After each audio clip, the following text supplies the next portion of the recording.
கடந்த 2 வாரங்களா பார்த்தீங்கன்னா, பனிப்பொழிவு வந்து நம்ம கொங்கு மண்டலத்தில வந்து நல்லாவே உணரப்படுச்சு. நல்லாவே டெம்பரேச்சர் வந்து பார்த்தீங்கன்னா, உங்களுக்கு நம்ம கோயம்புத்தூர்ல எடுத்துட்டீங்கன்னா, சிட்டி சைடுலாம் ஒரு 16 டிகிரி அந்த அளவுக்கு டிப் ஆச்சு. கீழ டிப் ஆச்சு. லோவஸ்ட் டெம்பரேச்சர் சொல்றேன். ஸோ இதோடைய காரணம் என்னங்கிறது பார்த்துக்கிட்டிங்கன்னா, உங்களுக்கு வட இந்தியாவிலேருந்து வர்ற குளிர்ந்த அலை ஹை ப்ரெஷர் ஏரியான்னு சொல்லுவாங்க. ஸோ ஹை ப்ரெஷர் ஏரியா வந்து நம்ம இந்த டிசம்பர் செகண்ட் ஹாஃப் ஜனவரி மாதங்களில் ஜென்ரலாக நம்ம வட இந்தியாவில் வந்து பீக்காக இருக்கும். நம்ம சூரியன் வந்து நம்ம தென் துருவத்துக்கு போயிருக்கு ஆக்சுவலாக இப்போது. ஸோ ட்ராபிக் ஆஃப் கேப்ரிகான்னு சொல்லுவாங்க.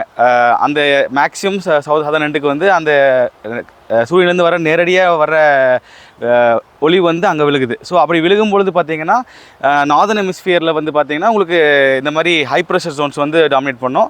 அந்த லோ ப்ரெஷர் மழை தரக்கூடிய நிகழ்வுகள்லாம் பார்த்தீங்கன்னா, பூமியின் அச்சரகை ஈக்குவட்டார்லேருந்து சவுத்துக்கு போயிடும். நம்மளுக்கு வந்து ஹை ப்ரெஷர் ஜோன்ஸ் வந்து டாமினேட் பண்ணும். இந்த வருடம் எடுத்துட்டிங்கன்னா லாலினா வருடம் ப்ளஸ் நெகட்டிவ் ஐஓடி ஏறனால உங்களுக்கு வங்கக்கடல் வந்து ரொம்பவே வார்மாக இருந்தங்காட்டி ஸ்டார்டிங் அக்டோபரில் வந்து மழையை கொடுத்துட்டு உங்களுக்கு அரபிக்கடலில் வந்து ரொம்பவே குளிராக இருந்தது.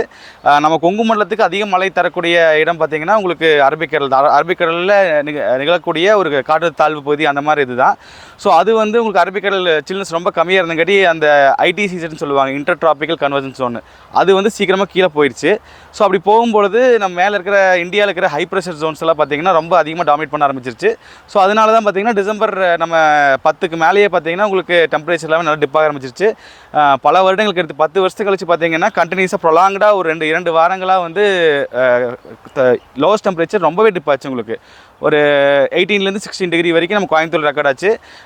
அவுட்ஸ்கர்ட்ஸில் உங்களுக்கு நம்ம விவசாயம் செய்யக்கூடிய ஏரியாக்களில் பார்த்திங்கன்னா திருப்பூர் அந்த மாதிரி ஈரோடு ஏரியாலாம் பார்த்திங்கன்னா நல்லாவே டிப் ஆச்சு. இன்னுமே பார்த்திங்கன்னா 12 டிகிரி 13 டிகிரி எல்லாமே டிப் ஆச்சு. திண்டுக்கல் பழனி சைடெலாம் பார்த்திங்கன்னா 13 டிகிரிலாம் டிப் ஆச்சு. ஸோ அதை நம்ம பார்த்தோம். ஸோ வரும் நாட்களில் இன்றைக்கி 26ஆம் தேதியில் இருக்கிறோம். 2025 26ஆம் தேதியில் இருக்கிறோம். ஸோ இன்னிலிருந்து ஸ்லோவாக படிப்படியாக வந்து கொஞ்சம் டெம்பரேச்சர் லோவஸ்ட் டெம்பரேச்சர் வந்து கொஞ்சம் இன்க்ரீஸ் ஆக ஆரம்பிக்கும். அதுக்குரிய காரணம் பார்த்துட்டிங்கன்னா மேடன் ஜூலியன் ஆஸ்ட்ரேஷன் சொல்லுவாங்க, எம்ஜிஓன்னு சொல்லுவாங்க. ஸோ அது நம்ம பேசினுக்கு வருகை தரும்பொழுது வர நியூ இயர் எப்போ வருகை தருது. ஸோ வரும்பொழுது நம்ம ஹை ப்ரெஷர் ஜோன்ஸ் எல்லாம் கொஞ்சம் வீக் ஆகி இந்த லோ ப்ரெஷர் நம்ம கீழே சதர்ன் ஹெமிஸ்பியரில் இருக்கிற லோ ப்ரெஷர்லாம் பார்த்திங்கன்னா கொஞ்சம் மேலே ஷிஃப்ட் ஆகி கொஞ்சம் நம்ம ஏரியாவுக்கு கொஞ்சம் அந்த வார்ம் மாய்ஸ்சரை வந்து வங்கக்கடலிருந்து நம்மளுக்கு கொண்டு வரும். ஸோ அதனால பார்த்திங்கன்னா ஒரு 30ஆம் தேதியிலிருந்து உங்களுக்கு வந்து லோவஸ்ட் டெம்பரேச்சர்லாம் பார்த்திங்கன்னா 20க்கு மேலே போயிடும். இப்போ அரௌண்ட் 17 18 அந்த மாதிரி ரேஞ்சில் இருக்குது. அடுத்த கப்பல் ஆஃப் டேஸ்க்கு அந்த மாதிரி இருக்கும். இதுக்கப்புறம் பார்த்துட்டிங்கன்னா 20ஆம் தேதிக்கு அப்புறம் வந்து 20 டிகிரிக்கு மேலே போயிடும். லோவஸ்ட் டெம்பரேச்சர் 20க்கு மேலே போயிடும். ஸோ ஈரோடு திருப்பூர் கோயம்புத்தூர்லாம் பார்த்திங்கன்னா டெம்பரேச்சர் ஹையஸ்ட் வந்து 32க்கு மேலேயே போகிற பாசிபிலிட்டி இருக்குது. ஈரோடுலாம் வந்து 34க்கு மேலேயே போகிற பாசிபிலிட்டி இருக்குது.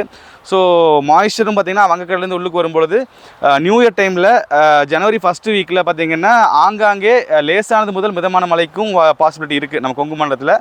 கோயம்புத்தூர்லேயும் ஒரு சில பகுதிகளில் வாய்ப்பு இருக்குது. நம்ம ஜனவரி மாதம் வந்துட்டங்காட்டி உங்களுக்கு இது நம்மளுக்கு வின்டர் கண்டிஷன்ஸ் இருக்கிறங்காட்டி உங்களுக்கு மழை வந்து வைட் ஸ்ப்ரெட் எதிர்பார்க்காதீங்க. மிதமான மழை எதிர்பார்க்கலாம். அதுவும் ஆங்காங்கே மட்டும் இருக்கிற மாதிரி தான் இருக்குது. ஸோ இது ஜனவரி ஃபஸ்ட் ஹாஃபில் உங்களுக்கு இந்த மாதிரி லோவஸ்ட் டெம்பரேச்சர் நம்ம எதிர்பார்க்க முடியாது. கொஞ்சம் அந்த மழை மேகங்கள்லாம் வரும்பொழுது ஹீட் வந்து நம்ம கிரவுண்ட் ரிஃப்ளெக்டிவிட்டி ஆகி உங்களுக்கு அந்த டெம்பரேச்சர்லாம் லோவஸ்ட் டெம்பரேச்சர்லாம் இன்க்ரீஸ் ஆகிரும். ஸோ டெம்பரேச்சர் அதிகமாக தான் இருக்கும். ஸோ ஊட்டிலையும் பார்த்திங்கன்னா நம்ம லாஸ்ட்டு 2 வீக்ஸாக பார்த்திங்கன்னா கிரவுண்ட் ஃப்ராஸ்ட்னு சொல்லுவாங்க. நம்ம தரையில் வந்து வெப்பநிலை வந்து 0 கீழே போய் -1 போச்சு. ஸோ அப்படி போகும்பொழுது கிரவுண்டில் வந்து ஃப்ராஸ்ட் ஃபார்ம் ஆச்சு, ஐஸ் ஃபார்ம் ஆச்சு. நிறைய பேர் பனிப்பொழிவுன்னு சொல்லி அதை ரிப்போர்ட் பண்ணாங்க. ஸோ இது பனிப்பொழிவு கிடையாது, அதெல்லாம் கிரவுண்ட் ஃப்ராஸ்ட்னு சொல்லுவாங்க டெக்னிக்கலாக. பனிப்பொழிவுனா மேலேருந்தே வந்து உங்களுக்கு பனி கிறிஸ்டல்ஸாக விழுகணும். ஸோ அப்படியெல்லாம் இல்லை. டெம்பரேச்சர் ஊட்டி டெம்பரேச்சர்லாம் +6 டிகிரி அந்த மாதிரி இருந்தது. ஸோ ஏர் டெம்பரேச்சரே பார்த்திங்கன்னா 0 டிகிரி கீழே போனால் தான் உங்களுக்கு வந்து அந்த மாதிரி பனிப்பொழிவாக வரும். ஸோ இது கிரவுண்ட் ஃப்ராஸ்ட் நடந்தது. ஸோ கடைசி 2 வாரங்களாக இருந்தது. அடுத்த ஒரு கப்பல் ஆஃப் டேஸ்க்கு எதிர்பார்க்கலாம். டிசம்பர் 29 வரைக்கும் எதிர்பார்க்கலாம். கிரவுண்ட் ஃப்ராஸ்ட் எதிர்பார்க்கலாம். ஸோ நியூ இயர்லேருந்து பார்த்திங்கன்னா அந்த கிரவுண்ட் ஃப்ராஸ்ட்டுமே கம்மியாக ஆரம்பிக்கும். ஏன்னா நான் சொன்ன மாதிரி உங்களுக்கு காற்றுல தாழ்வு பகுதியெல்லாம் வங்கக்கடலில் உருவாகி நம்ம மேகங்களை கொண்டு வரும்பொழுது கிரவுண்ட் ஃப்ராஸ்ட்டுமே ஊட்டியில் வந்து கம்மியாகிற மாதிரி இருக்கும். ஸோ இப்போ இருக்கிற வானிலை இதுதான். நம்ம கோவை மாநகரை பார்த்தீங்கன்னா டிசம்பர் 21 வந்து 16.2 டிகிரி செல்சியஸ் வந்து ரெக்கார்ட் ஆயிருந்தது. ஸோ கடைசி ஒரு 14 வருடங்களில் வந்து டிசம்பர் மாதத்தில் பதிவான மிக குறைவான வெப்பநிலை இது. இதுக்கு முன்னாடி 2011 வந்து 14.2 டிகிரி செல்சியஸ் வந்து ரெக்கார்ட் ஆயிருந்தது. தானே சைக்ளோன் வரதுக்கு முன்னத்த நாள் வந்து ரெக்கார்ட் ஆயிருந்தது. ஸோ அதுதான் லோவஸ்ட்டாக இருந்தது. இப்போ வந்து 16.2 ரெக்கார்ட் ஆயிருக்குது.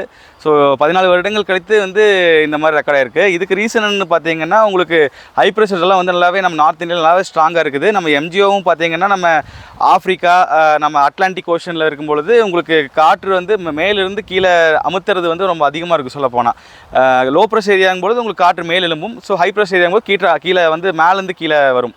ஸோ மேலேருந்து கீழே வர்ற காற்று ரொம்பவே ஸ்ட்ராங்காக இருந்தங்காட்டி 14 வருடங்கள் கழித்து கீழே அந்தளவுக்கு ஸ்ட்ராங்காக இருந்தங்காட்டி உங்களுக்கு வந்து நம்ம கோயம்புத்தூர் சிட்டியோட அஃபிஷியல் ஸ்டேஷன் பார்த்திங்கன்னா உங்களுக்கு கோயம்புத்தூர் ஏர்போர்ட்டோடது அது 16.2 ரெக்கார்ட் ஆகிருக்குது.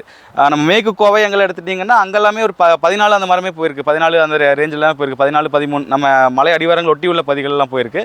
ஸோ சிட்டியில் பார்த்திங்கன்னா 16.2 ரெக்கார்ட் ஆகிருக்கு. பல வருடங்கள் கழித்து ரெக்கார்ட் ஆனது வந்து மிக மகிழ்ச்சியான செய்தி. நாங்களுமே ரெகுலராக நம்ம கோயம்புத்தூர் வெதர்மேன் பேஜில் இப்போ போட்டே தான் இருக்கிறோம் ட்ராக் பண்ணி. நல்லாவே நம்ம கோவை மாநகரில் உள்ள மக்கள் வந்து இந்த குளிர்ச்சியான சூழ்நிலை வந்து என்ஜாய் பண்ணியிருப்பாங்க.